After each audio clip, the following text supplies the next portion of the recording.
With coverage you can count on, this is the Erie News NOWCAST. Hey, good morning. Thanks for joining us here on Facebook Live. It's a Labor Day Monday. Check of some of the stories we are following here at Erie News Now. And as we celebrate this Labor Day, federal unemployment benefits, they're also ending for millions of people. The federal government expanded, of course, that unemployment safety net last March when they passed the CARES Act, and D.C. lawmakers extended that program last December, did so again in March of this year, but declined to do so for a third time. So millions of Americans, 7 million to be precise, set to lose their benefits today. President Biden's encouraging individual states that want to extend those unemployment benefits to use existing federal money to do that, but at this point it doesn't appear many states have that in mind. Labor Day, of course, is a day off of work for millions of Americans. This year, though, we're actually seeing some places that would typically be open and busy instead decide to close down just to give their staff a break. Of course, there have been help wanted signs up basically anywhere you turn in recent months. Businesses like Erie's Lavery Brewing, they're getting the day off. The employees are there. That's after an extended struggle to find workers during the pandemic. And it's the same story today out at Valerio's Italian restaurant on West 32nd Street. It's been pretty hard to keep up. Our manager, Sarah, has been stepping up and taking some shifts for the servers and the bartenders who can't do it. So we're very lucky to have her. Our owner, Jason, helps out a lot as well. So they both make sure that we're not struggling. And after a one-year break for the pandemic, Erie's annual Labor Day Parade is making its return. Organizers say the theme for this year's parade will be Working Champions. And it's taken off from 11 states on this Monday morning right in downtown Erie. It's now put together by the International Brotherhood of Electrical Workers. They took it over back in 2015. The IBEW has been hosting it ever since. The parade, they say, is all about educating the public on the role of labor unions when it comes to building America's middle class. Some breaking news from overnight. The Taliban now claiming to have taken complete control of the last holdout province in the northern portions of Afghanistan. That Panjshir province has been the scene of some pretty fierce fighting between the Taliban and resistance forces. You see the flag going up in this video, but the Taliban's claim that they have won this province being denied by the National Resistance Front. A spokesman for that group told CNN that resistance forces are still set up across that valley. They say they are continuing to fight. Meantime, reports this morning that at least 4 planes chartered meant to evacuate several hundred people out of Afghanistan. Those planes have been unable to leave that country for days. Well, back here at home, one man in police custody, an Erie police officer recovering after having his nose broken last night, trying to make an arrest right in the city. Happened around 10 p.m. Sunday, according to police, at a party along West 22nd Street in between Shaper and Rudolph Avenue. Police say some party goers tried to stop a man from driving away drunk. That 57-year-old, according to police, pulled out a knife, stabbed a woman. When cops got there, they say he fought with those officers, breaking one cop's nose along the way. The stabbing victim's injuries is not considered too serious, and we're still waiting on that 57-year-old man's formal arraignment on a charge of aggravated assault. Well, new this morning, hundreds of people are being forced to evacuate their homes due to a wildfire burning out in Placer County, California. They're calling this one the Bridge Fire. It erupted Sunday afternoon. It's already scorched a couple hundred acres. Some good news, meantime, for people living in the city of South Lake Tahoe. Residents there are now able to return home. The mandatory evacuation orders got downgraded on Sunday. South Lake Tahoe had to be evacuated as that Caldor fire roared through El Dorado County.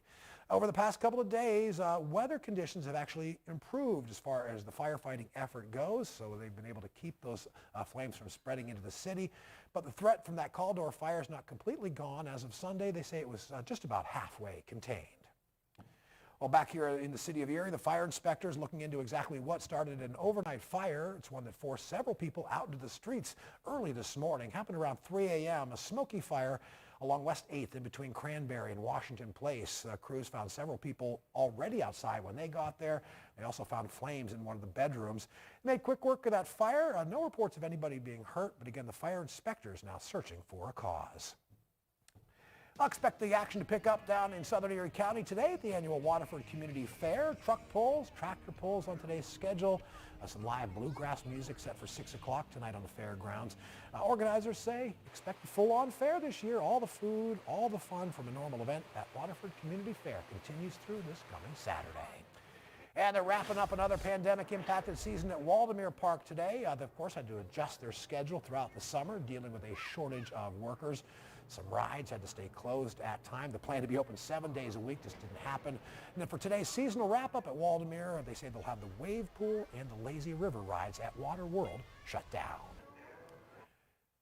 Not too much of a need, though, to cool off on this relatively comfortable Memorial Day, Sarah.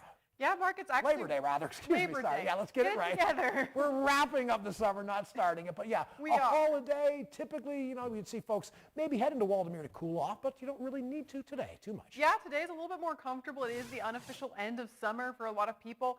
Interstate Mitsubishi Cam, 65 degrees, so it's going to warm up a little bit more by the rest of the day, but we have calm weather. We saw a couple rain showers earlier, and we're going to see a couple more within the next hour or so, but then things are really drying off. Doppler Max right now, not really showing too much, but I think it's having a little bit of issues at the moment. And as we move into that future cast, we're seeing a line of weak showers kind of pushing through Crawford, Warren counties later on this morning. But then by 2, 3 p.m., everything is drying off. We've got lots of sunshine to finish off your Labor Day. And then into Monday night, we could see some cloudy skies, maybe a couple isolated rain showers and some of those more low-hanging heavy clouds.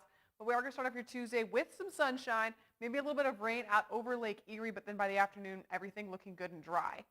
Now, it is very breezy out there, and that has caused the swimming risk for today to be high. We've got sustained winds between 14 and 16 miles per hour, so the waves are from 3 to 5 feet.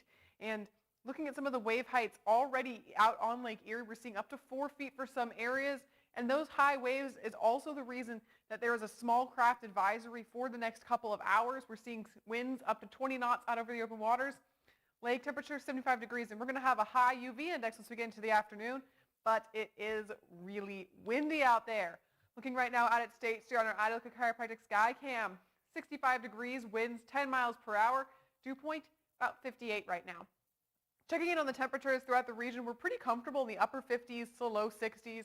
You can see Girard and Conneaut, a little bit warmer in the upper 60s, 67, 68, but those dew points are nice and comfortable in the mid 50s, so it's not feeling too humid out there. We might get into the noticeable range by the end of the day, but that's about where we're going to hang out. Now, wind gusts right now, we're seeing gusts upwards of 20 miles per hour, especially along the lakeshore, and this is that cold front coming through. It's bringing a little bit of rain this morning, but mostly that change in wind direction and some breezes, some strong breezes into the afternoon. Here's a look at future gusts through 2 p.m. We're seeing a lot of windy weather throughout the region, not just limited to the lake shore. You can see it stretching on into Crawford, Warren counties, but then 9 p.m. we can see it's starting to get a little bit less breezy. Now overall, your weather impact index for today is a 1 for prepare, because we've got a stormy morning, but that's done with. Strong winds throughout the rest of the day, and it's going to be dry and sunny. Though you might need some sunglasses, don't need to worry quite so much about that rain showers unless you're for inland regions. And your Labor Day forecast looking pretty good. Yeah, not too bad. We'll get to that 7 day in just a sec. First, though, not too long after hosting the Summer Olympics, the city of Tokyo, Japan's bid farewell to the Paralympic Games. It was 12 days worth of competition in 22 sports with more than 4,000 athletes. It all came to an end at the Olympic Stadium in Japan on Sunday. Now, the list of winners at the Paralympics this year includes a bicyclist, Sean Morelli. He's a Meadville native, a 1994 graduate of Sagertown High. And Morelli won a gold medal in the road time trial event on his bicycle. The Army vet was hurt by a roadside bomb in Afghanistan back in 2007. The next Paralympic Games, they are set for Paris, France, come 2024. Pretty steady with the temperatures all week long, it seems, Sarah. That's exactly right, Mark. Oh, it's going to be a little bit warmer on Tuesday. We're going to get into the low 80s, maybe 82 degrees, but it's really sunny. Now, Tuesday night, once we get past sunset, we're going to see more clouds rolling into the area and some rain showers and some thunderstorms. And those scattered storms are really going to last into Wednesday, Thursday. You can see we're a little bit cooler. We're back into the 70s. There might be a little bit of a cold front coming through right there. And then Friday, we are drying back off just in time for the weekend. We got mostly sunny skies, very low chances of precipitation lasting through Saturday and Sunday. And temperatures are staying really mild and comfortable, 76 or so as the first weekend of the unofficial fall. All right, thanks, Sarah. We'll have another edition of the NOWCAST about the same time tomorrow. Erie News Now Sunrise hits the airways at 5 a.m., and our next full report comes your way at noon on WSEE. I'm Mark Saldaday. Have a great Labor Day.